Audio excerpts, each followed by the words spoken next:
जी, आप देख रहे हैं मेरा यूट्यूब चैनल और मैं हूँ ज़ैन अली। आज बड़े ही इम्पोर्टेंट गेस्ट जो हैं वो अमेरिका न्यूयॉर्क से हमें जॉइन कर रहे हैं। किसी तारुफ़ के मोहताज नहीं है, डॉक्टर अमरजीत सिंह साहब खालिस्तान मूवमेंट की बहुत ही स्ट्रॉन्ग आवाज़ हैं। डॉक्टर अमरजीत सिंह साहब हम कई अरसे से सुन रहे हैं कि बैरून मुल्क हो या भारत के अंदर हो, जो एक बड़ी मजबूत आवाज़ है वो डॉक्टर अमरजीत सिंह साहब की है। साथ ही साथ जो भारत के अंदर फार्मर्स का प्रोटेस्ट चल रहा है, हम देख रहे हैं गुज़िश्ता कई दिनों से वो जो भारत के अंदर प्रोटेस्ट था, अब वो पूरी दुनिया में फार्मर्स जो हैं उसको प्रोटेस्ट को लेकर जाते जा रहे हैं। कई जगहों पर मोदी सरकार के खिलाफ जो है वो एहतजाज हो रहा है। लेकिन बुनियादी बात ये है कि जो खालिस्तान तहरीक है, कई अरसे से हम देख रहे हैं, गुज़िश्ता 25-30 साल से इस पर मेहनत की जा रही है कि जो सिख बरादरी है, सिख कम्युनिटी है, वो अपनी-अपनी जगह पर इसके लिए आवाज़ उठाती है। लेकिन अभी तक हमने देखा है कि कोई इस पर नतीजा ख़ेज़ डायलॉग्स जो हैं, वो नहीं हुए। बुनियादी वजह क्या है? डॉक्टर साहब से जानते हैं। डॉक्टर साहब बहुत शुक्रिया, आपने हमें जॉइन किया, आपने हमें टाइम दिया। Thank you so much sir. ये बताइएगा कि तकरीबन 35 साल से जो है वो ये तहरीक चल रही है। बुनियादी मसला कहाँ पर खड़ा है? मोदी सरकार सिख कम्युनिटी की बात मानने को तैयार क्यों नहीं होती? जैन अली साहब, सबसे पहले तो आपका बहुत बहुत शुक्रिया। आपने मुझे मौका दिया अपने इस यूट्यूब चैनल पे। और आज जब हम बात कर रहे हैं, 25 दिसंबर का दिन है, कायदे आजम का की बर्थ एनिवर्सरी है, सो मैं आपके इस चैनल के ज़रिए से सभी सुनने वालों को बहुत बहुत मुबारकबाद देता हूँ। और आपके इस सवाल की जड़ भी यही है कि 47 के दौर में आपके पास कायद थे और वो समझ सके कि इनके गांधी नेहरू के दिमाग में क्या चल रहा है। सेकुलरिज्म के लबादे के नीचे कैसे रामराज के नाम पे एक किस्म का सॉफ्ट हिंदू राज है, और वही नेहरू और गांधी की लेगेसी इंदिरा गांधी तक सॉफ्ट हिंदुत्व रही।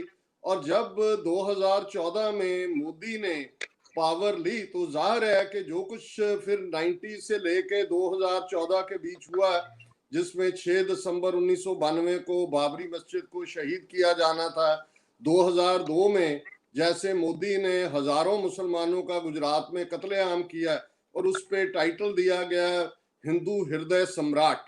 सो जाहिर है कि हम 47 से लेके ही हमारे दुख की जो कहानी है वो शुरू हो जाती है। 10 अक्टूबर 1947 को सिखों को एक सर्कुलर के जरिए क्रिमिनल ट्राइब यानी कि जराइम पेशा कबीला ऐलान दिया जाता है। 1950 की दहाई में हमारी स्ट्रगल अपनी जुबान पंजाबी को रिकग्नाइज करने के लिए होती है, क्योंकि बाकी देश में सूबे बना दिए जाते हैं लिंग्विस्टिक बेस पे, तमिल, तेलुगु, कन्नड़, मलयालम सभी। और जब पंजाबी की बारी आई तो ये कहते हैं कि ये तो गंवारों की भाषा है। सो जाहिर है कि 60s तक पहुंचते जब पंजाबी सूबा बन भी जाता है तो ये पंजाब की कैपिटल चंडीगढ़, जो कि बनी पंजाब के लिए थी, उसको बाहर निकाल देते हैं। पंजाब का एक ही जो मैं इसको कहूंगा कि कुदरती दौलत और हमारा सरमाया पानी, सतलुज ब्यास रावी, जो कि 1960 की इंडस वाटर ट्रीटी के तहत ईस्ट पंजाब को मिले थे, उसके भी एक बड़ा हिस्सा पानी का राजस्थान और हरियाणा, जो कि नॉन राइपेरियन है, वहां ये दरिया टच भी नहीं करते, उनको दे दिया जाता है। फिर 70s एंड से लेके 80 बिगनिंग तक ये स्ट्रगल होती है कि हमें पानी वापस करो, हमारा जो है वो चंडीगढ़ दो। और उसका जवाब हमें ये मिलता है कि जून के पहले हफ्ते 1984 में 84 में टैंकों तोपों के साथ हमारे मुकद्दस दरबार साहिब पे हमला किया जाता है।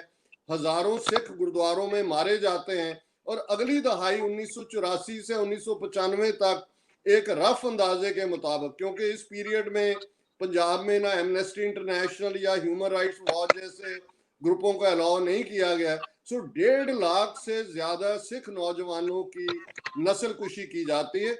और उसके एकदम बाद पंजाब में एक बड़ी प्लान्ड तरीके से ड्रग्स लाई जाती हैं और एक जनरेशन जो है हमारी ड्रग्स के हवाले कर दी जाती है। अब उन्होंने देखा, पिछले हम देख रहे हैं लगभग 1 साल से, जब ये एग्रीकल्चर रिलेटेड ऑर्डिनेंस लाए, उन्होंने कहा कि जी डेमोग्राफिक्स तो वो बदल रहे थे पंजाब में, जैसे अब कश्मीर में बदल रहे हैं। जैसे उन्होंने कश्मीर में डोमिसाइल का लॉ तोड़ा और वहां पे वो नॉन कश्मीरियों को ला रहे हैं।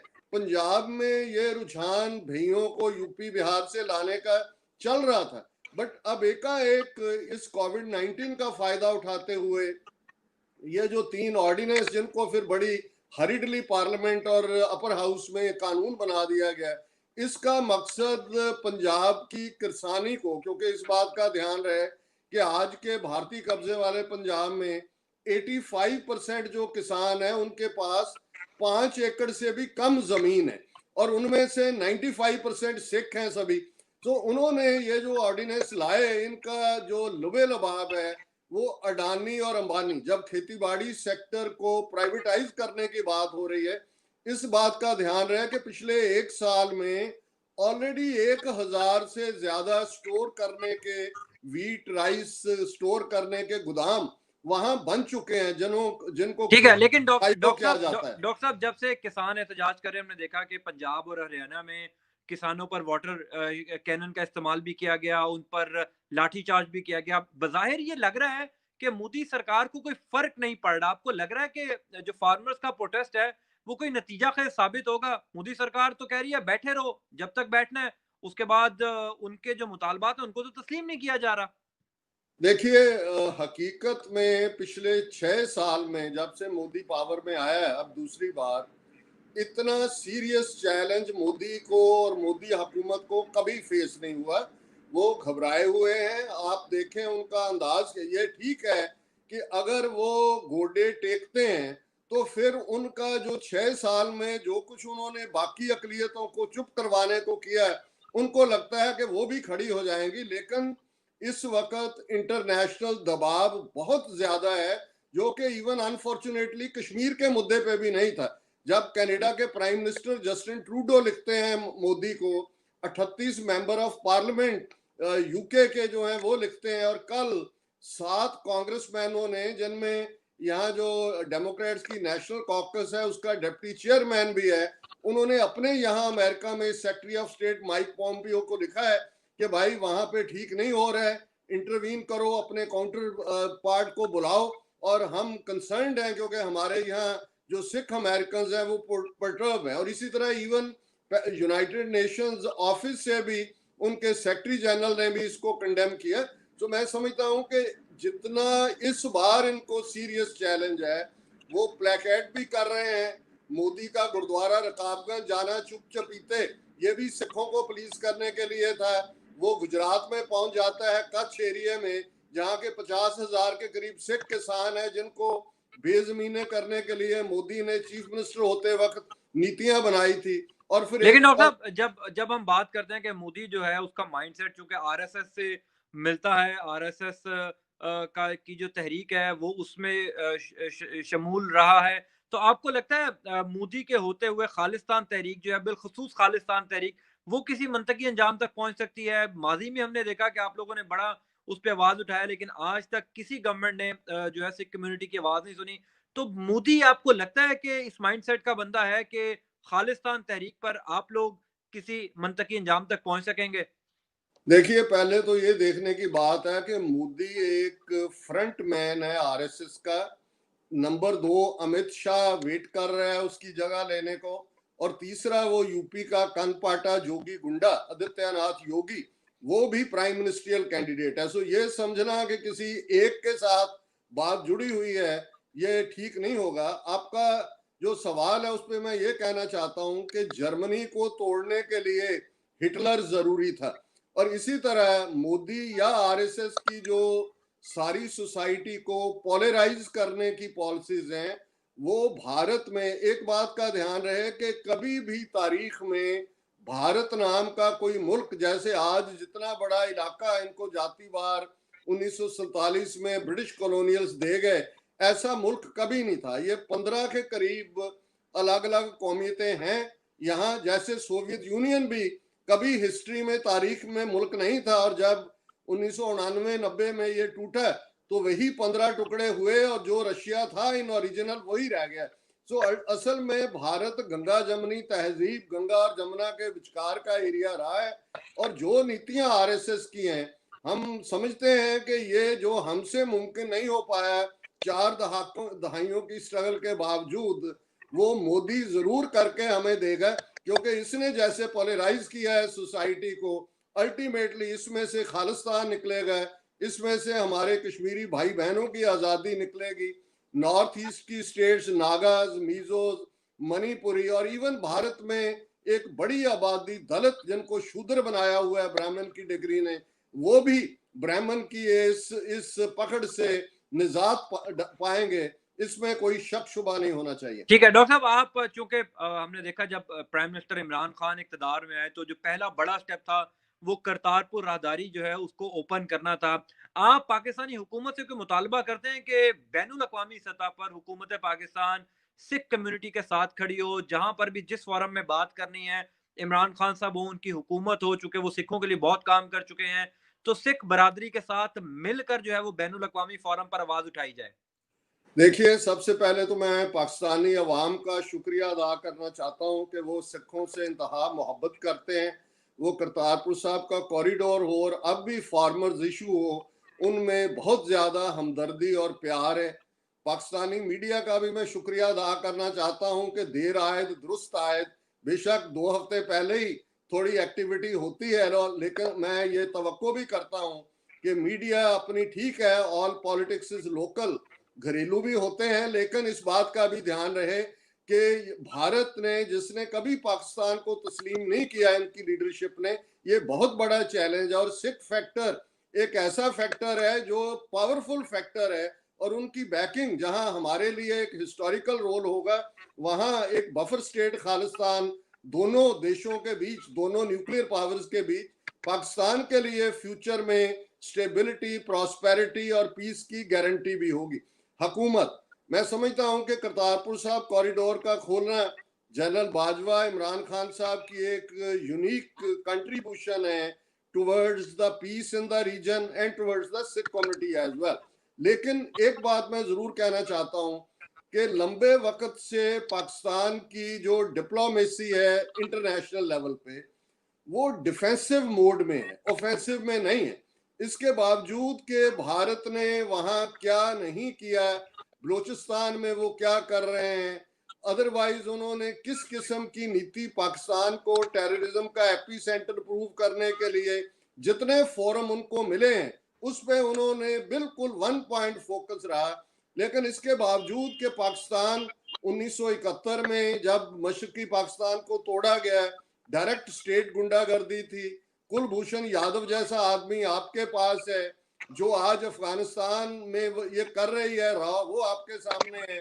कश्मीर में जो आईनी गुंडागर्दी की, इसके बावजूद यूएन सिक्योरिटी काउंसिल के 15 से जायद जो है वो रेजोल्यूशन है वहां, राइट ऑफ सेल्फ डिटर्मिनेशन या प्लेबिसाइड के, और इसके बावजूद मुझे लगता है कि पाकिस्तान के डिप्लोमेट्स ने वो एग्रेसिवनेस नहीं दिखाई जिसके तहत भारत को आसानी से घेरा जा सकता है। और आज भी देखिए, डॉक्टर साहब, चूंकि हमने देखा कि भारत को जो है वो आलमी सतह पर तनहा करने के लिए पाकिस्तान ने बड़े इकदामात उठाए हैं, खा वो ओआईसी का मामला हो, वो अक़वाम मुत्तहिदा का मामला हो, हर जगह पर भारत की जो सरहदी खिलाफ वर्जियां हैं उन पर भी पाकिस्तान आवाज उठाता रहता है। जहां पर डिफेंसिव वाला मामला है, तो वो हमें याद है कि जब फरवरी के महीने में एक अटैक करने की नाकाम कोशिश की गई इंडियन एयरफोर्स की जानिब से, फिर अभिनंदन को भी यहाँ से जो है वो पकड़ा गया। तो जहां पर अटैक करने की बारी आती है या ऑफेंसिव होने की बारी आती है, मेरा ख्याल है पाकिस्तान की हुकूमत या डिप्लोमेटिकली बड़ा ऑफेंसिव भी खेला जाता है। लेकिन जहां पर बैनुल अक़वामी सतह पर लोगों को बताया जाता है कि भारत की खिलाफ वर्जी है, वो प्रूफ के साथ भी बताया जाता है। देखिए, मैं आपकी इस कंक्लूजन से सहमत नहीं हूँ। मैं ऑलमोस्ट चार दहाइयों के करीब से अमेरिका में हूँ, बहुत अच्छी तरह समझता हूँ कि ऑफेंसिव डिप्लोमेसी क्या होती है। मैं समझता हूँ कि जो पीछे बीता है वो तो बीत गया है, बट ये एक मौका है। और अगर, जैसे मैंने पहले सबकी लिस्ट गिनाई है कि यूएन सेक्रेटरी जनरल से लेके Canadian prime minister, British MPs और अमेरिकन कांग्रेसमैन, उन्होंने ये फार्मर्स इशू पे आवाज उठाई है। हम ये नहीं कहते कि पाकिस्तान खालिस्तान की बात करे खुल के, एटलीस्ट ह्यूमन राइट्स के मुद्दे पे, या जो ऑलरेडी इंटरनेशनल इन लीडर्स ने कहा है उनकी स्टेटमेंट्स को कोट करके, क्योंकि पाकिस्तान से हमारा एक वो तारीखी रिश्ता है, हमारा हेरिटेज पाकिस्तान में है, हमारा मक्का मदीना पाकिस्तान में है, और आज पाकिस्तान में एक थ्राइविंग सिख कम्युनिटी है, उनकी नुमाइंदगी पाकिस्तान की सूबाई असेंबलियों में है। पाकिस्तान ने जहां करतारपुर कॉरिडोर खोला है, वहां सिख मैरिज एक्ट और अब बाबा गुरु नानक यूनिवर्सिटी के लिए भी पेशकदमी हो रही है। सो मैं समझता हूं कि पाकिस्तान इस बिना के ऊपर इस इशू को जो है वो इंटरनेशनल लेवल पे उठा सकता है। ये मैं समझता हूं कि, और ये तवक्को भी करता हूं कि इस तरफ उनको जरूर ध्यान देना चाहिए। ठीक है, चूँकि आज कायद-ए-आज़म मोहम्मद अली जिन्ना का यौम पैदाइश भी है, तो मैं उसी मुनासिबत से एक सवाल और कर देता हूँ, जो कि आपने भी शुरू में कौम को मुबारकबाद दी है। तो जब 1947 में ये पार्टीशन हो रही थी, प वहाँ पर हिंदुस्तान था, यहाँ पर पाकिस्तान था, तो आपको लगता है डॉक्टर साहब के आपके जो उस वक़्त की लीडरशिप थी, उनसे भी इंतख़ाब करने में गलती हुई? उन्होंने उस वक़्त हिंदुस्तान का इंतख़ाब किया, ज़्यादा बेहतर होता कि वो पाकिस्तान का इंतख़ाब करते? देखिए, अब तो ये बीते की कहानी है, लेकिन मैं अक्सर ये उर्दू का कपलेट उस दौर की लीडरशिप के लिए कोट करता हूँ कि वो वक्त भी देखा तारीख की घड़ियों ने, जब लम्हों ने खता की सदियों ने सजा पाई। तो वो एक ब्लंडर था हमारी उस दौर की लीडरशिप। गांधी, नेहरू और पटेल जैसे लोगों के दिमाग में क्या चल रहा है उसको समझ नहीं पाए। कायदे आजम ने वार्न भी किया हमारी लीडरशिप को कि भाई आप पॉलिटिकली ये नाइविटी दिखा रहे हैं, अनाड़ीपना दिखा रहे हैं। आपने इनको एज ए को स्लेव्स देखा है, बट जब इनको आप एज ए रूलर देखेंगे फिर इनका ट्रू फेस सामने आएगा। तो मैं समझता हूं कि आपकी कौम खुशकिस्मत है कि आपके पास कायद थे, आपको मुल्क मिला। और सिख कौम जो कि तीसरी पार्टी थी नेगोशिएशन में, जो ट्रांसफर ऑफ पावर की नेगोशिएशन थी, जो कि सिखों को उन्होंने, अंग्रेजों ने अलग कौम के तौर पे तस्वर उनको जो है वो तस्लीम किया हुआ था। यही कारण है कि इवन सेपरेट इलेक्टोरेट था। सिख जो है वो अपने नुमाइंदे सेपरेट इलेक्टोरेट से चुनते थे, जैसे मुस्लिम जो है वो अपना बिल्कुल ठीक। सेपरेट इलेक्टोरेट था। और हमारे पास ये चॉइस थी। आज तो इस बात के बहुत सारे डॉक्यूमेंट सामने हैं कि अंग्रेजों ने इंडिपेंडेंट बफर बनाने की ऑफर भी सिख लीडरशिप को की। कायदे आजम ने with in Pakistan autonomous Punjab जो है वो रावी से लेके और पानीपत तक उसकी जो ऑफर भी की। लेकिन हमारी लीडरशिप ने बिना कोई कांग्रेस से लिखती गारंटी लिए जो जुबानी कलामी वो वादे कर रहे थे, और इसमें बहुत से गांधी, नेहरू समेत इतने मैं कोट कर सकता हूं कि भाई उन्होंने 1930 से लेके 47 तक क्या नहीं प्रॉमिस किया। लेकिन ये तो इनकी फितरत में है कि मुंह में राम राम, बगल में छुरी, और पिछले 73 साल से हम इसका अंजाम जो है वो देख रहे हैं और उसकी सजा भुगत रहे हैं। भुगत रहे हैं। बिल्कुल ठीक है डॉक्टर साहब, बहुत शुक्रिया। Thank you so much for your time. आपने न्यूयॉर्क से हमें जॉइन किया। आइंदा आने वाले दिनों में भी आपसे ज़रूर जो है ना वो खालिस्तान तहरीक और फार्मर्स प्रोटेस्ट को लेकर आपकी आवाज़ जो है वो दुनिया तक पहुँचाते रहेंगे। आप देख रहे थे मेरा यूट्यूब चैनल। अगले व्लॉग तक मुझे इजाज़त दें। Thank you so much. बहुत बहुत शुक्रिया जैन अली साहब, आपका भी।